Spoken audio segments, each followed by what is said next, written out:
Sir, मैं आज एक मेंबर ऑफ पार्लियामेंट के तौर पे नहीं बल्कि एक ऐसे स्पोक्स पर्सन के तौर पर बात करना चाहता हूं जो स्पोक्स पर्सन भारत की आधी आबादी को रिप्रेजेंट करता है और एक ऐसे विषय को इस बिल में इंक्लूड कराना चाहता हूं जो देश की आधी आबादी हर महीने फेस करती है। वो इशू है मेंस्ट्रुअल हेल्थ का और मेंस्ट्रुअल हाइजीन का। सर, समाज में इस विषय को जानते सब हैं लेकिन बात करने से कतराते हैं और हमारे समाज ने मेंस्ट्रुअल हेल्थ और मेंस्ट्रुअल हाइजीन के इस इशू को साइंस का इशू नहीं बल्कि साइलेंस का एक इशू बना दिया है और ये एक नेचुरल बायोलॉजिकल प्रोसेस को एक सोशल टैबू में तब्दील कर दिया है। सर, ये विषय तो नेचुरल है लेकिन इस पर बात ना करना अननेचुरल है। और इसी के साथ साथ सर मैं ये भी कहना चाहता हूं कि आज भारत देश में लगभग 35 करोड़ से ज्यादा महिलाएं मेंस्ट्रुअल साइकिल की इस प्रोसेस से गुजर रही हैं, जिसमें से 120 मिलियन यानी कि 12 crore adolescent girls face menstrual hygiene and challenges every single year and as a result 23 million girls यानी कि 2.3 करोड़ गर्ल्स हर साल स्कूल से ड्रॉप आउट हो जाती हैं, स्कूल जाना बंद कर देती हैं क्योंकि वहां इनएडिक्वेट मेंस्ट्रुअल हेल्थ फैसिलिटीज हैं। Sir, lack of sanitation and lack of access to menstrual products के चलते हमारी बेटियां ऑन एन एवरेज 60 दिन साल में स्कूल मिस करने को मजबूर होती हैं और वर्किंग महिलाएं महीने में 2 से 5 दिन अपना ऑफिस मिस करने को मजबूर होती हैं। सर, हम एक ऐसे देश में रहते हैं जहां शराब और सिगरेट तो खुलेआम बेची जाते हैं लेकिन सैनिटरी पैड को अखबार में लपेट के दिया जाता है जैसे कि आप कोई इलीगल प्रोडक्ट खरीद रहे हो या इलीगल प्रोडक्ट का एक्सेस पा रहे हो। पीरियड नेचुरल है लेकिन स्टिग्मा उसके अराउंड जो है वो अननेचुरल है। साइंस नेचुरल है लेकिन उसके अराउंड साइलेंस अननेचुरल है। मेंस्ट्रुएशन बायोलॉजी है लेकिन इस प्रकार की सोच जो मिसोजिनी है वो एक आइडियोलॉजी है। सर, और मैं इससे संबंधित 5 विषय उठाना चाहता हूं जो इस बिल में शामिल किए जाएं। मेरा पहला मुद्दा है कि मेंस्ट्रुअल हेल्थ और हाइजीन एक विमेन्स इशू नहीं, एक पब्लिक हेल्थ का मैटर है। सर, एक सर्वे बताता है कि मेंस्ट्रुअल हाइजीन के चलते लगभग 91.7% महिलाएं किसी न किसी प्रकार की एक बीमारी का शिकार होती हैं जिसके चलते वे डॉक्टर के पास नहीं जा पाती हैं क्योंकि एक सोशल स्टिग्मा इसके अराउंड अटैच कर दिया गया है और फीमेल डॉक्टर्स की कमी रहती है। सर, पीरियड और मेंस्ट्रुअल साइकिल के चलते 3 प्रकार की बीमारियां महिलाओं में देखी जाती है। पहली है रिप्रोडक्टिव ट्रैक्ट इंफेक्शंस, दूसरी है increased risk of cervical cancer और थर्ड है सर यूरिनरी ट्रैक्ट इंफेक्शंस। इन इंफेक्शंस को ना असेस किया जाता है और ना इन बीमारियों का इलाज किया जाता है क्योंकि ये एक सोशल टैबू और स्टिग्मा हमारे देश में बन गया है। 2024 की NIH का स्टडी बताती है सर कि 16 राज्यों में जब सर्वे किया गया तो उसमें पाया गया कि 14.3% of the girls saw treatment from health professionals for menstrual problems, यानी कि 100 में से मात्र 14 बच्चियां ही डॉक्टर या अस्पताल जा सकी क्योंकि वे राघव जी बहुत इंपॉर्टेंट चीज आप बोल रहे हैं जी, पर इसे बिल से जोड़कर बिल है। मैं सर इसमें अभी आने वाले समय में रिकमेंडेशंस दूंगा, मैं एक एक करके आ रहा हूं। मैं बिल्कुल जोड़ूंगा, बिल्कुल मैं भली भांति जानता हूं क्या विषय है सर बिल का, अब चिंता ना करें, मैं जोड़ूंगा। इसी के साथ साथ सर 3-4 प्रकार की अहम बीमारियां हैं जो मेंस्ट्रुअल साइकिल जो महिलाएं जिस दौर से गुजर रही होती हैं उनमें देखी जाती है, जैसे कि एंडोमेट्रियोसिस, PMDD, PCOS, और ये तमाम बीमारियां अनडायग्नोज रह जाती हैं क्योंकि इनसफिशिएंट क्लिनिकल ट्रेनिंग है और इसे एक टैबू माना गया है। दूसरा विषय है सर, ये विमेन्स इशू नहीं बल्कि एक एजुकेशन का इशू है जिसके चलते 60% बेटियां अपने पीरियड्स के दौरान स्कूल से एब्सेंट हो जाती हैं या स्कूल छोड़ने पर मजबूर हो जाती है और खास तौर पे ये रूरल एरियाज के स्कूल्स में देखा जाता है। सर, टॉयलेट होना एक चीज है लेकिन यूजेबल टॉयलेट होना एक और चीज है, इसमें बहुत फर्क है। और यदि टॉयलेट में पानी नहीं, प्राइवेसी नहीं, सोप नहीं, डिस्पोजेबल बिन नहीं और सैनिटरी पैड्स नहीं तो वो टॉयलेट नहीं, मात्र एक कमरा है। इसी के चलते मैं कहना चाहता हूं कि सैनिटरी इंफ्रास्ट्रक्चर फैसिलिटी का जो गैप है ये एक इंफ्रा गैप नहीं है, ये डायरेक्टली हमारी बेटियों की एजुकेशन से लिंक्ड है। थर्ड प्रॉब्लम है सर कि ये विषय विमेन्स इशू नहीं बल्कि एक डिग्निटी का इशू हमारे देश में बन गया है। Sir, everyday we see realities and cultural stigmas, और मैं कुछ स्टैटिस्टिक्स के आधार पे आपको बताना चाहता हूं कि डीप रूटेड कल्चरल टैबूज और रिलीजियस नोशंस के चलते जो महिलाएं अपने पीरियड से गुजर रही होती है, उन्हें एक इम्प्योर या अशुद्ध कहकर किनारे कर दिया जाता है, उन्हें किचन में प्रवेश नहीं किया करने दिया जाता, बहुत जगहों पे उन्हें सामाजिक फंक्शंस में नहीं आने दिया जाता है।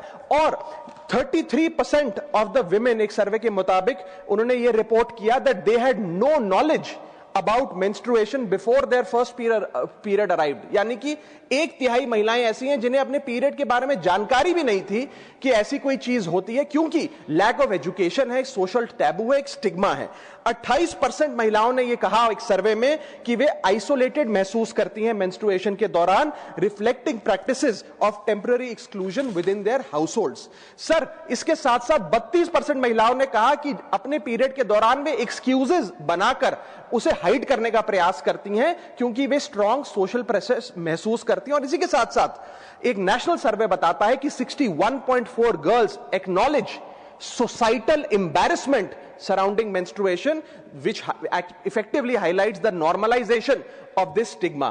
सर, ये एक बायोलॉजिकल रियलिटी है जिसे हम लोगों ने एक सोशल शेम में तब्दील कर दिया है और साइंस को साइलेंस का विषय बना दिया है। सर, आज मुझे लगता है कि स्थिति ऐसे बन गई है कि मेंस्ट्रुएशन बायोलॉजी से ज्यादा मोरालिटी का विषय बनता जा रहा है। मेरा चौथा पॉइंट है, ये विमेन्स इशू नहीं, अफोर्डेबिलिटी का इश्यूज है। सर, सरकार ने एक अच्छा कदम यह उठाया कि सैनिटरी नैपकिन्स पर जीएसटी समाप्त कर दिया ताकि सैनिटरी नैपकिन्स को अफोर्डेबल बनाया जाए। लेकिन इसके साथ साथ कई इस प्रकार के मेंस्ट्रुअल प्रोडक्ट्स हैं जैसे कि टैम्पॉन्स, मेंस्ट्रुअल कप्स एटसेट्रा, जिन पर आज भी जीएसटी लगता है। और इसके साथ साथ सैनिटरी नैपकिन्स और इन प्रोडक्ट्स को बनाने में जो रॉ मटेरियल यूज होता है जैसे कि एब्जॉर्बेंट पॉलीमर्स, टिश्यूज, ग्लूज और नॉन वोवन फैब्रिक, इन सब पर आज भी जीएसटी लगता है, जो मुझे लगता है समाप्त होना चाहिए।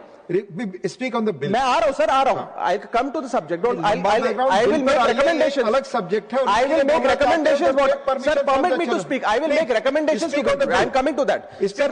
बिल्कुल आऊंगा। पीरियड पावर्टी एक वास्तविकता है सर, और उस पीरियड पावर्टी से मेरा मतलब है कि क्योंकि मेंस्ट्रुअल हाइजीन से रिलेटेड जो प्रोडक्ट्स हैं वो बाजार में इतने महंगे मिलते हैं, ऑन एन एवरेज एक महिला को 300 से 500 रुपए महीने अपनी मेंस्ट्रुअल हाइजीन पे खर्च करना पड़ता है, which is twice the minimum daily wage in India, and as a result only 36% of 35 crore Indian women use hygienic period products. बोलेंगे बिल पर मैं आप एक क्यों रोक रहे हैं सर? इतना इंपॉर्टेंट विषय पे बात कर रहा हूं। मैं आ रहा हूं सर, मेरे को बोलने, मेरा ये काम है आपको बताना। मैंने सुन लिया सर, मैं बिल्कुल आ रहा हूं। अगेन आप आ रहे हैं, मैं बहुत देर से सुन रहा हूं। The protection of sir, I want to, sexual offenses, I want all these to be included in this bill. You speak on the bill. Yes, it concerns our women, our daughters, and I want this to be included in the bill. Come on that. I want this included in the bill. बता रहा हूं उस bill पर बोलिए। So do I have the permission to speak? I want this included in the bill. भूमिका के बजाय bill पर आइए, बोलिए जितना समय बोले। But I want this to be included in the bill. Please. मैं ये कह रहा हूं, इसको इंक्लूड करिए बिल में। इसमें क्या समस्या है सर? मैं ये बड़ा गंभीर विषय है, मैं चाहता हूं इसे बिल में जोड़ा जाए। विषय पर बोलना चाहते हैं ना सर? मैं चाहता हूं इसको बिल में जोड़ा जाए। बोलने दीजिए ना, बार बार रोकेंगे, मेरा फ्लो रोक नहीं रहा हूं मैं। आप शुरू से अब तक अपने बोलने के 10 मिनट में आपने 8 मिनट तक पृष्ठभूमि बताई। मैं आपसे यही आग्रह कर रहा हूं कि भूमि बताने के बाद ही 8 मिनट नहीं, आप 12 मिनट बोलिए, बिल पर बोलिए। अच्छा चलिए, सब्जेक्ट पर बोलिए। बिल्कुल प्लीज सर। पीरियड प्रोडक्ट्स एक लग्जरी नहीं है, वो एक लाइफस्टाइल चॉइस नहीं है, वे एसेंशियल गुड्स हैं। और पांचवा पॉइंट और आखिरी पॉइंट, ये विमेन्स इशू नहीं सर, ये फ्रेमवर्क का इशू है। जैसे 25% स्कूलों में बेसिक सैनिटेशन सर्विस नहीं है, 46% स्कूल्स में हाइजीन सर्विस जैसे कि सोप और रनिंग वाटर नहीं है, और लगभग 40% स्कूल्स में covered beans for disposable sanitary napkins नहीं है। सर, मैं बस एक बात कहना चाहता हूं कि Spain, Japan, south Korea, Indonesia जैसे बड़े देशों में पेड लीव्स मिलती हैं 1 to 3 days पर मंथ उन महिलाओं को जो अपनी मेंस्ट्रुअल साइकिल से गुजर रही होती है। लेकिन भारत में पेड लीव छोड़िए, इस विषय पे चर्चा करने से भी हम लोग घबराते हैं, भागते हैं। इसलिए मैं 6 स्पष्ट सुझाव इस बिल में इंक्लूड करने के लिए इस सदन में रखना चाहता हूं। मेरा पहला सुझाव है कि हर स्कूल और कॉलेज, वर्कप्लेस और पब्लिक इंस्टीट्यूशन में फ्री सैनिटरी पैड्स और फंक्शनल टॉयलेट्स बनाए जाएं। दूसरा, schools, anganwadi centre, public health care centre और आशा नेटवर्क्स के जरिए अफोर्डेबल या फ्री मेंस्ट्रुअल प्रोडक्ट्स घर घर में पहुंचाए जाएं। रॉ मटेरियल्स जो हैं, जो मेंस्ट्रुअल प्रोडक्ट्स को बनाने में इस्तेमाल होते हैं, उन पर भी जीएसटी समाप्त किया जाए।